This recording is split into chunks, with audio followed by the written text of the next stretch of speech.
नमस्ते वासुदेवाय। श्रीमद्भागवत महापुराण तृतीय स्कंद 26वां अध्याय महद आदि भिन्न भिन्न तत्वों की उत्पत्ति का वर्णन। श्री भगवान ने कहा, माता जी, अब मैं तुम्हें प्रकृति आदि सब तत्वों के अलग अलग लक्षण बतलाता हूँ। इन्हें जानकर मनुष्य प्रकृति के गुणों से मुक्त हो जाता है। आत्मदर्शन रूप ज्ञान ही पुरुष के मोक्ष का कारण है और वही उसकी अहंकार रूप हृदय ग्रंथि का छेदन करने वाला है, ऐसा पंडित जन कहते हैं। उस ज्ञान का मैं तुम्हारे आगे वर्णन करता हूँ। यह सारा जगत जिससे व्याप्त होकर प्रकाशित होता है, वह आत्मा ही पुरुष है। वह अनादि निर्गुण प्रकृति से परे अंतःकरण में स्फुरित होने वाला और स्वयं प्रकाश है। उस सर्वव्यापक पुरुष ने अपने पास लीला विलासपूर्वक आई हुई अव्यक्त और त्रिगुणात्मिका वैष्णवी माया को स्वेच्छा से स्वीकार कर लिया।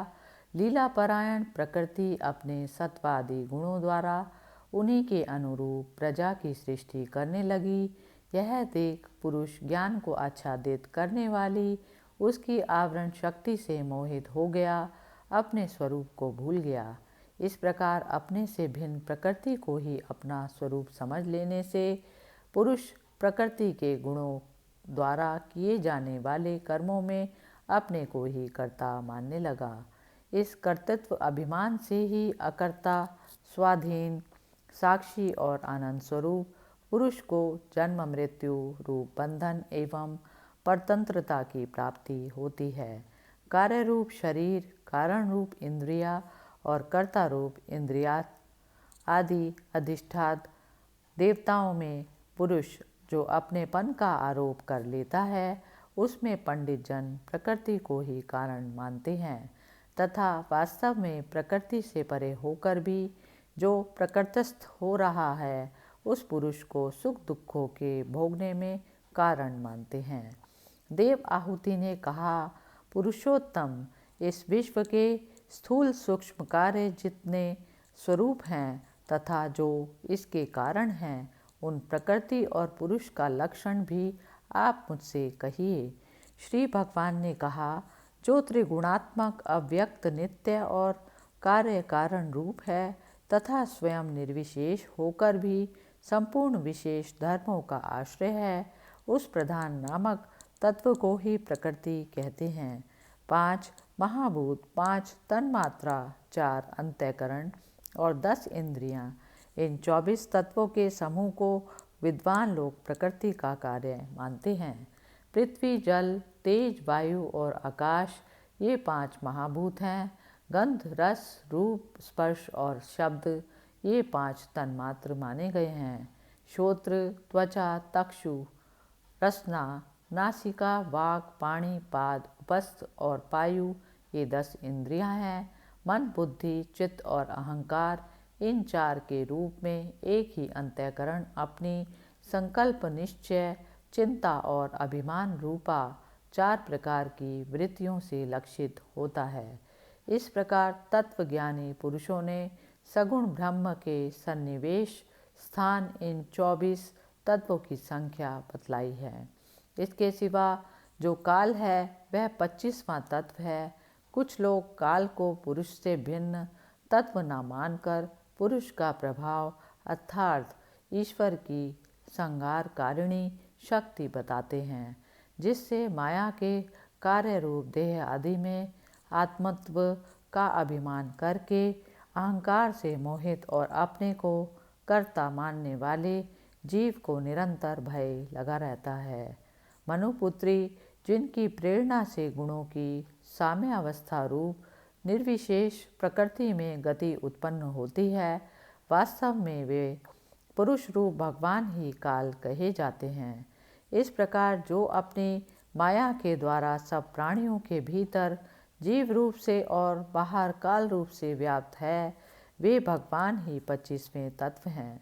जब परम पुरुष परमात्मा ने जीवों के अदृष्टवश शोभ को प्राप्त हुई संपूर्ण जीवों की उत्पत्ति स्थान रूपा अपनी माया में चित्त शक्ति रूप वीर्य स्थापित किया तो उससे तेजोमय महतत्व उत्पन्न हुआ।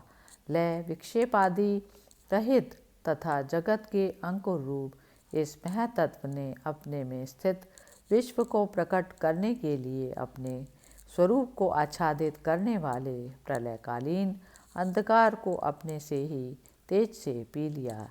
जो सत्व गुणमय स्वच्छंद शांत और भगवान की उपलब्धि का स्थान रूप चित्त है वही महतत्व है और उसी को वसुदेव कहते हैं।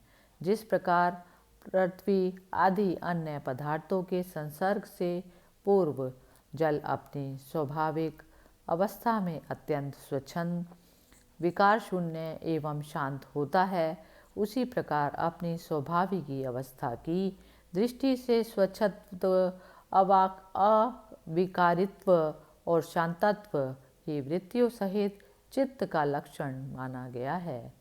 तदंतर भगवान की वीर्य रूप चित्त शक्ति से उत्पन्न हुए महतत्व के विकृत होने पर उससे क्रिया शक्ति प्रधान अहंकार पैदा हुआ।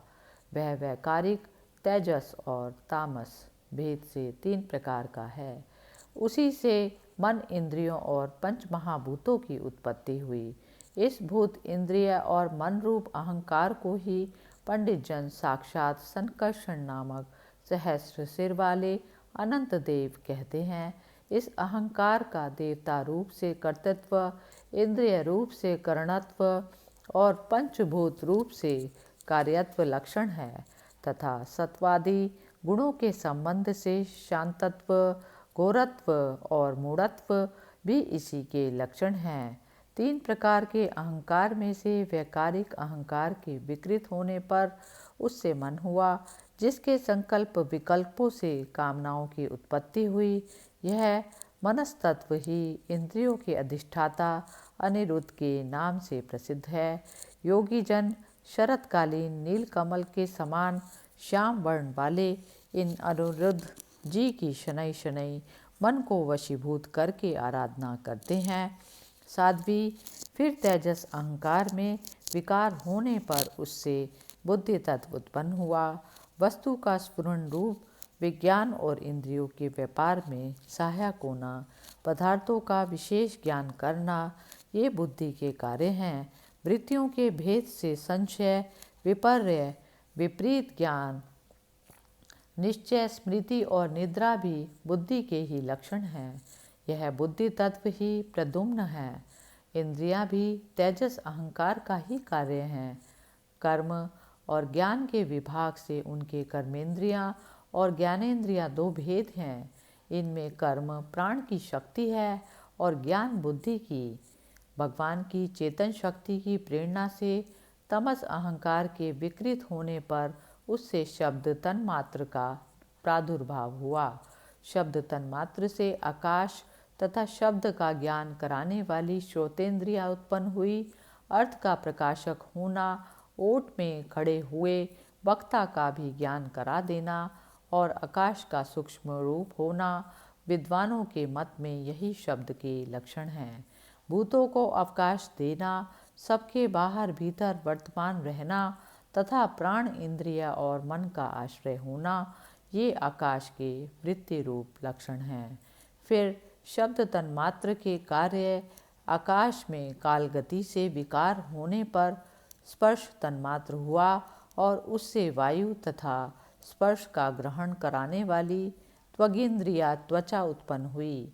कोमलता, कठोरता, शीतलता और उष्णता तथा वायु का सूक्ष्म रूप होना, ये स्पर्श के लक्षण हैं। वृक्ष की शाखा आदि को हिलाना, तृण आदि को इकट्ठा कर देना, सर्वत्र पहुँचना, गंध आदि युक्त द्रव्य को घ्राण आदि इंद्रियों के पास तथा शब्द को श्रोतेंद्रियों के पास ले जाना तथा समस्त इंद्रियों को कार्य शक्ति देना, ये वायु की वृत्तियों के लक्षण हैं।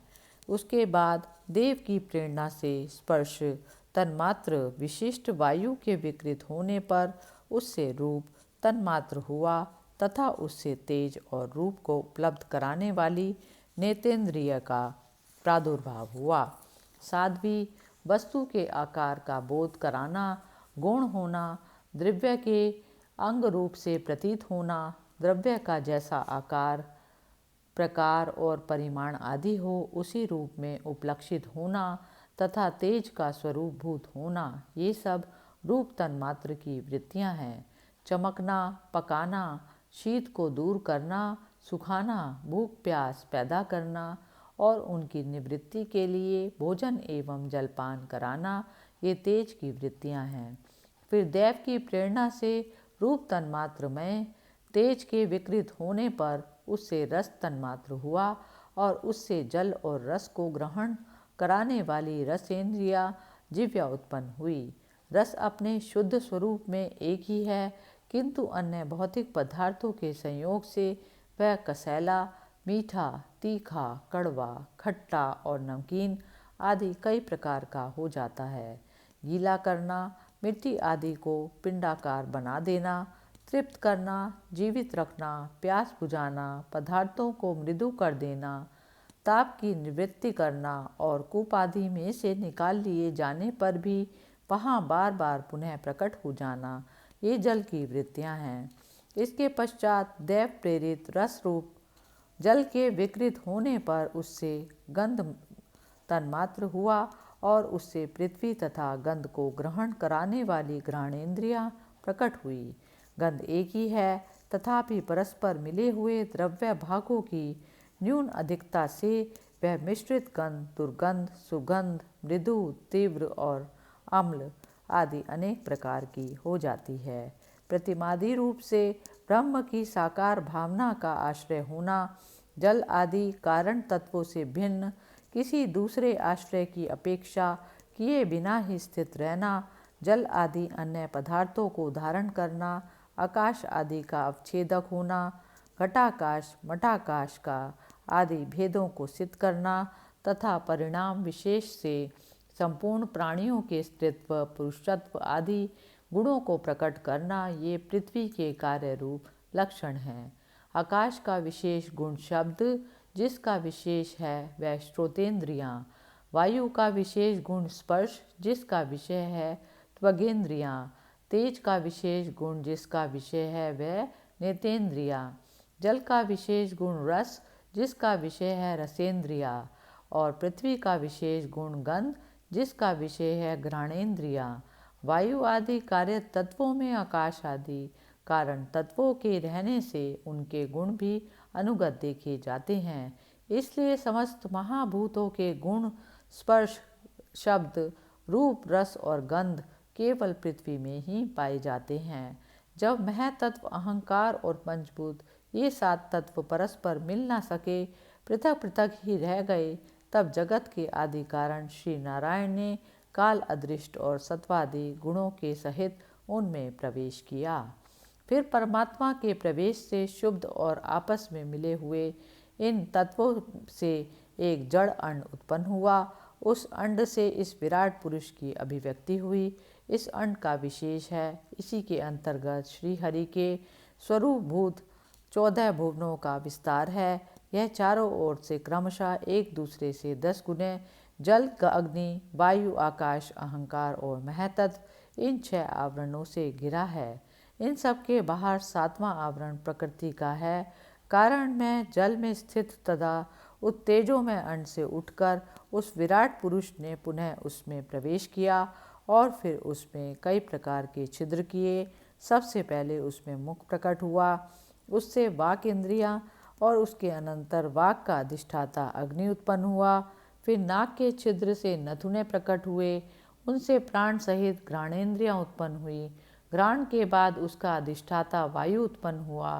तत्पश्चात नेत्र गोलक प्रकट हुए, उनसे चक्षु इंद्रियाँ प्रकट हुई और उसके अनंतर उसका अधिष्ठाता सूर्य उत्पन्न हुआ। फिर कानों के छिद्र प्रकट हुए, उनसे उनकी इंद्रिय श्रोत्र और उसके अभिमानी दिग देवता प्रकट हुए। इसके बाद उस विराट पुरुष के त्वचा उत्पन्न हुई, उससे रोम, मूछ, दाढ़ी तथा सिर के बाल प्रकट हुए और उनके बाद त्वचा की अभिमानी औषधियाँ, अन्न आदि उत्पन्न हुई। इसके पश्चात लिंग प्रकट हुए, उससे वीर्य और वीर्य के बाद लिंग का अभिमानी आपोदेव जल उत्पन्न हुआ। फिर गुदा प्रकट हुआ, उससे अपान वायु और अपान के बाद उसका अभिमानी लोकों को भयभीत करने वाला मृत्यु देवता उत्पन्न हुआ।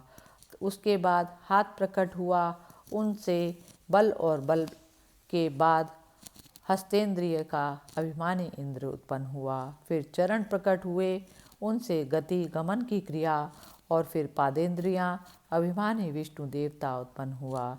इसी प्रकार जब विराट पुरुष की नाड़ियां प्रकट हुई तो उनसे रुधिर उत्पन्न हुआ और उससे नदियां हुई। फिर उसके उदर पेट प्रकट हुआ, उससे क्षुधा पिपासा की अभिव्यक्ति हुई और फिर उदर का अभिमानी समुद्र देवता उत्पन्न हुआ।